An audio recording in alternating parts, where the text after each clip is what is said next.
ذرا سوچو، اگر ایک پیالہ پانی تمہاری پوری سلطنت سے زیادہ قیمتی ہو جائے تو؟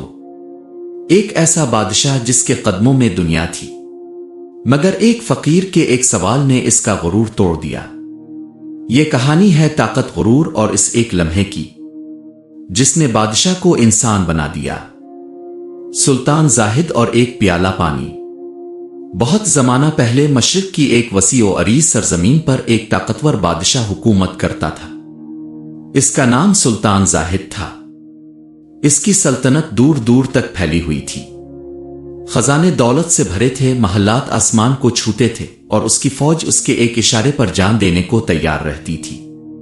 لوگ سلطان کو عادل کہتے تھے، مگر وقت کے ساتھ ساتھ اس کے دل میں ایک خاموش بیماری پیدا ہو گئی، غرور۔ وہ یہ ماننے لگا تھا کہ یہ سب کچھ اس کی اپنی عقل، بہادری اور تدبیر کا نتیجہ ہے۔ اگرچہ زبان پر شکر کے الفاظ ہوتے، مگر دل سے عاجزی ختم ہو چکی تھی۔ اکثر وہ محل کی فصیل پر کھڑا نیچے پھیلے شہر کو دیکھتا اور سوچتا، اگر میں نہ ہوتا تو یہ لوگ بھوکے مر جاتے، یہ سلطنت بکھر جاتی۔ ایک دن سلطان نے ایک بڑی فوجی فتح کے موقع پر شاندار جشن کا اعلان کیا۔ شاہی محل چراغوں سے جگمگا اٹھا، خوشبوؤں سے فضا مہک اٹھی، اور دربار میں امراء و وزراء سلطان کی تعریفوں کے پل باندھنے لگے۔ سلطان سونے کے تخت پر بیٹھا غرور سے مسکراتا ہوا، جیسے ہی نوالا اٹھانے لگا تو دربار کے دروازے پر شور مچ گیا۔ پہرے دار کسی کو روکنے کی کوشش کر رہے تھے، مگر ایک کمزور بوڑھا درویش بوسیدہ کپڑوں میں بے خوف دربار کے بیچ آ کھڑا ہوا۔ اس کی آنکھوں میں ایسی چمک تھی کہ سلطان نے ہاتھ کے اشارے سے پہرے داروں کو روک دیا۔ درویش نے سلطان کی طرف دیکھ کر کہا، اے سلطان، کیا یہ نوالا واقعی تیرا ہے؟ دربار میں سناٹا چھا گیا۔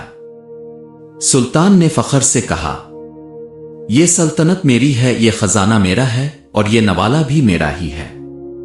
درویش نے پوچھا، اگر تجھے شدید پیاس لگے اور پوری دنیا میں پانی کا صرف ایک پیالہ ہو جو میرے پاس ہو تو اس کے بدلے کیا دے گا؟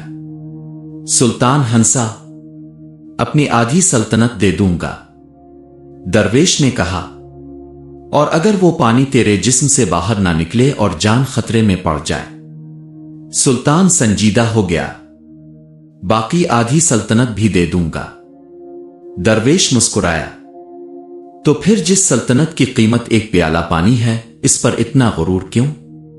یاد رکھ، تو مالک نہیں، امانت دار ہے۔ یہ کہہ کر درویش چلا گیا، مگر اس کے الفاظ سلطان کے دل میں گھر کر گئے۔ اس رات سلطان سو نہ سکا۔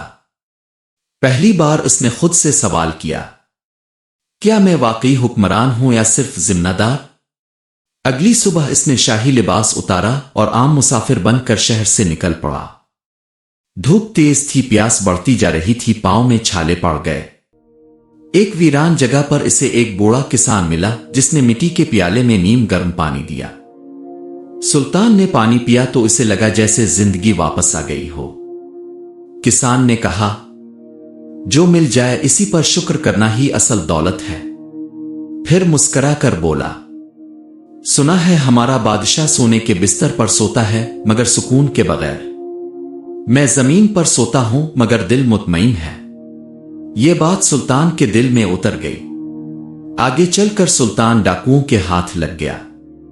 اس سے مشقت کروائی گئی، ذلت دی گئی۔ وہ پہلی بار خود کو بے بس محسوس کر رہا تھا۔ اسی دوران ایک تجارتی قافلہ وہاں پہنچا جس کا سردار خواجہ فرید تھا۔ اس نے سلطان کو بچایا، کھانا دیا اور اپنے ساتھ بٹھا لیا۔ خواجہ فرید نے کہا، طاقت اس لیے نہیں ہوتی کہ کمزور کو دبایا جائے، بلکہ اس لیے ہوتی ہے کہ اسے سہارا دیا جائے۔ راستے میں ایک بستی آئی جو سلطان ہی کی سلطنت کا حصہ تھی۔ وہاں سلطان نے اپنے نام پر ہونے والا ظلم اپنی آنکھوں سے دیکھا۔ ایک بوڑھی عورت رو کر بولی، آ اللہ، اس بادشاہ کو بھی ہمارے حال پر لا۔ یہ سن کر سلطان ٹوٹ گیا۔ اسی لمحے اس نے اپنی پہچان ظاہر کر دی۔ ظالم افسران گرفتار ہوئے، خزانے عوام کے لیے کھول دیے گئے۔ محل واپس پہنچ کر وزیروں نے سازش کی مگر سچ چھپ نہ سکا۔ عوام سلطان کے ساتھ کھڑی ہو گئی۔ جنگ ہوئی اور اسی جنگ میں سلطان کا وفادار خادم بابا سلیم اسے بچاتے ہوئے شہید ہو گیا۔ مرتے وقت اس نے کہا، اب تم صرف بادشاہ نہیں، اس قوم کے باپ ہو، انصاف کرنا۔ وقت گزر گیا، سلطان زاہد نے عیش و آرام چھوڑ دیا، وہ یتیموں، کسانوں اور غریبوں کا سہارا بن گیا۔ رعایا نے اسے بابا سلطان کہنا شروع کر دیا۔